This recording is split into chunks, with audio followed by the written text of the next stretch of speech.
Hi, what's SQL and what is SQL? Well, it's not sequential query language, like some people try to say. Rather, it's a structured query language. And what's it used for? It's used to access and manipulate all sorts of databases, particularly the databases that I've been working with, Oracle, SQL Server, MS Access even can be manipulated by SQL. There's a whole host of databases that can be manipulated by and accessed via SQL. So this structured query language it has a wide and varied use with different databases. MySQL is a web-based data-driven database, and that's where it's also used. There's a whole host of databases that it can be used. They might have a slight variation in there. It's like, for example, SQL Server uses pure SQL with certain syntaxes for itself. More about that later. And Oracle also has something called the SQL PL procedure language that uses the SQL as well as certain procedures, and more about these later on as we progress through the training. For now, that in a nutshell is a SQL explanation, and it became a standard, ANSI standard in 1986. That's how far back it goes, when databases were being developed. And back in 1986, it will have been something like MS Access and Oracle in its first stages. And that's it for SQL, so we will progress on to the actual how the structured query language is made up and what it contains. We will start off with the select statement. So without further ado, let's move on to the next stage. As you can see, you can SQL sequential. I almost said sequential there for a second. Structured query language. It can execute, retrieve, insert, update, delete, create new databases, create new tables in a database, create new views. Views is similar to a query in, for example, if you're familiar to MS Access, you will have done something called queries.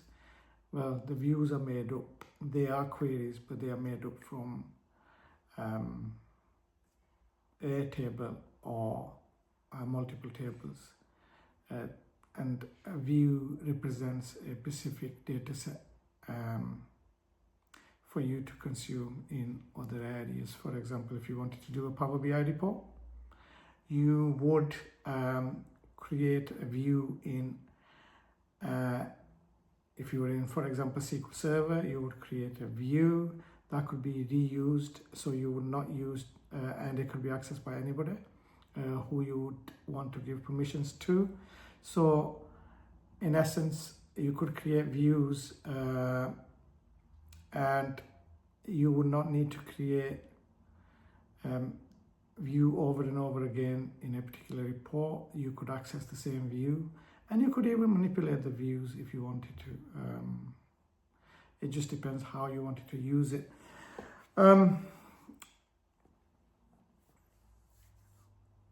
It can also be, SQL can also be used to set permissions on databases.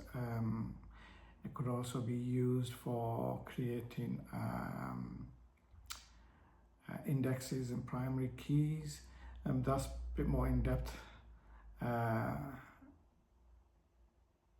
That's for further on. For this particular topic, we're going to stick to the basics. So, but you're welcome to drop comments or queries or questions in the comment section, and we shall try our best to reply to you with the solution. Select statement, SQL syntax, select statement.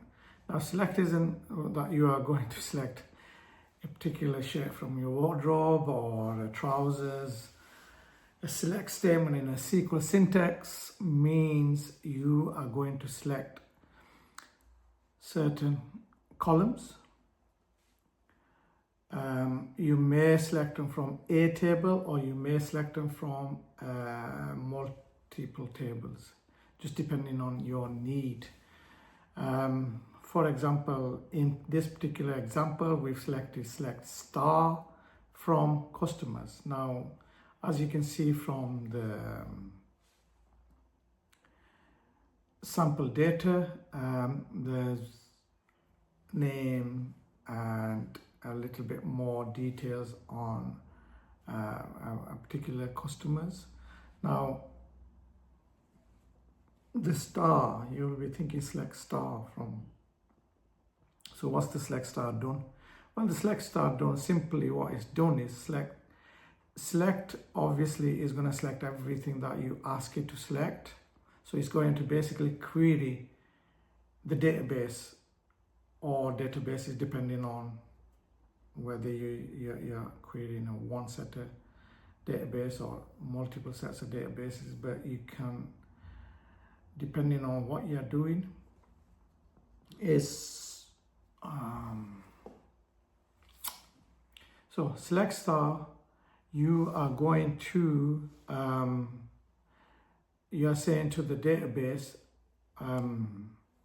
select everything from that database, all the columns, give me all the columns. Star is acting as a wildcard. So if you use the wildcards in any scenario, in any place, you will know that the star, a wildcard, what wildcard does is it gives you everything within that remit. So in this instance, the syntax select star from customers basically will drag all the columns out of the database, everything in it. It will give you everything, and it will give you the totality of what's contained within the database with that. So you do need to be careful further down the road. If you've got 13 million records, for example, which I had one of the databases yesterday, you are gonna end up possibly crashing the system at some point if you're not restricting your data set. But more about that as we progress through the training schedules. Now, select star, all it's doing is it's selecting everything from that table or the tables that you've asked for it. You can have select star and you can use that from different tables in the same query. That's what basically it does. It just selects everything from a table and gives you the results. That's all there is to it. As I was explaining earlier on select star, it actually gives you everything from there, but now we're gonna go actually into select, for example, customer name, city from customers. So what you are actually doing is now you're restricting it to 2 columns. So what are we restricting it to? We're restricting it to the customer name and the city from where the customers are. So now we're going to get everything that's from the customers table to do with the customer name and where they are from, the city they are from. The actual syntax is, for example, select column 1, column 2, so on and so forth, and from the table name.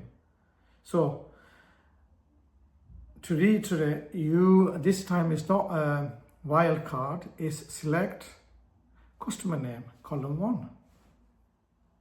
city, column 2. Let me stop there and explain to you that it doesn't have to be column 2 from the table.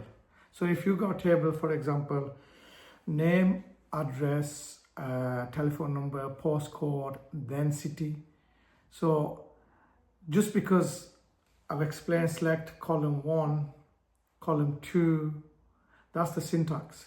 Basically what it means is you can have any column, but your syntax is like, for example, select customer name, select city. In the database, it might sit at column 5. In your query, it can sit at column 2 because that's where you put it. That's where you want the city to appear. So you want the city to appear just after the name. Then you can go on and you can maybe have column 3 as postcode, column 4 as telephone, or you can combine column 3 as postcode and telephone. I don't know why you would want to do that, but you could if you wanted to. So I hope that's made it clear exactly how the syntax is for. So the syntax is select column 1, column 2, column 3, column 4, so on, so on, so on, so forth from customers. Now, if you were going to do multiple, then you would have to have joins, which we will discuss as we progress through the training. But for now, it suffices to say that it's select customer name,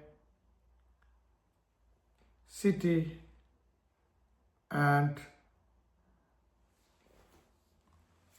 the table that you are querying from. And we will be looking at where clause next. So let's take you there. Select distinct is another one that I almost left out. So select distinct, you will be, some of you may have questions as to, okay, we can have select staff from customers. We can have select column 1, column 2 from customers. What happens if we say select customer name from city from, or customer name, city and country, or customer name and country where they're from, and we wanted a distinct country to appear instead of USA or Mexico appearing over and over again for a particular customer. So what we could do is we could say select distinct. So what I will do is, if there's multiple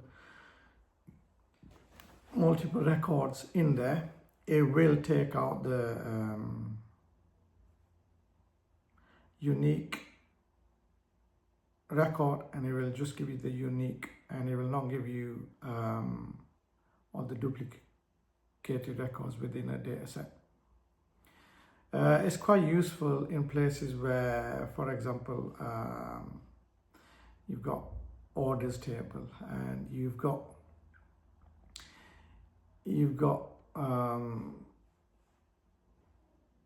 customers that are appearing more than once for a certain order. So you needed to have a distinct a customer name from that table. You could use the select distinct, and it will give you unique values and get rid of the duplication. And if you have any questions on distinct, then feel free to drop me a comment, and we shall try our best to get back to you guys. The where condition. The where condition is used to filter records, to extract those records that fulfill a specified condition. So for example, as you can see from this slide here, we are looking at select staff from customers where country equals Mexico. So you can use the where clause. You can use the where clause for a whole host of things. You can use it for date of births, you can use it for surnames, you can use it for even with the wildcard. So for example, you can say select star from customers where customer name like S star, like S wildcard. So it'll give you every customer beginning with S. Or you can go be adventurous and say, give me everything beginning with every customer beginning name, surname like S, U, for example, or M star. And then you can also add the and clause and say and where name equals so and so. So there's a whole host of things that you can do with the where clause. Where clause is a conditional clause and it can give you the desired output to the kind of data sets that you would want to retrieve from a database. It is an excellent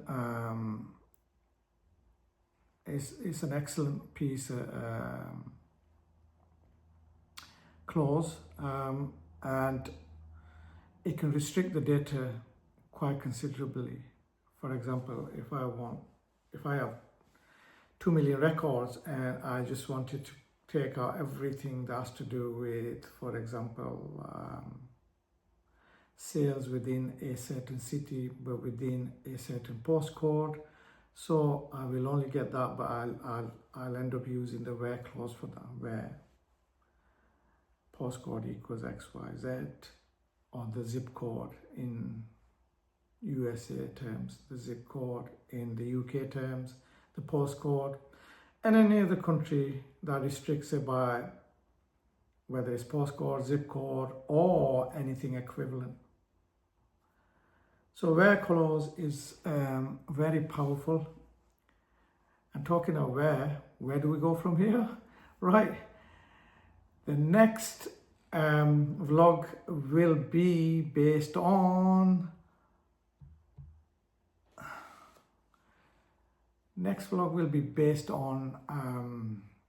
insert, update and delete. More about that the next time. Stay tuned. Please like and subscribe so that I can carry on providing this.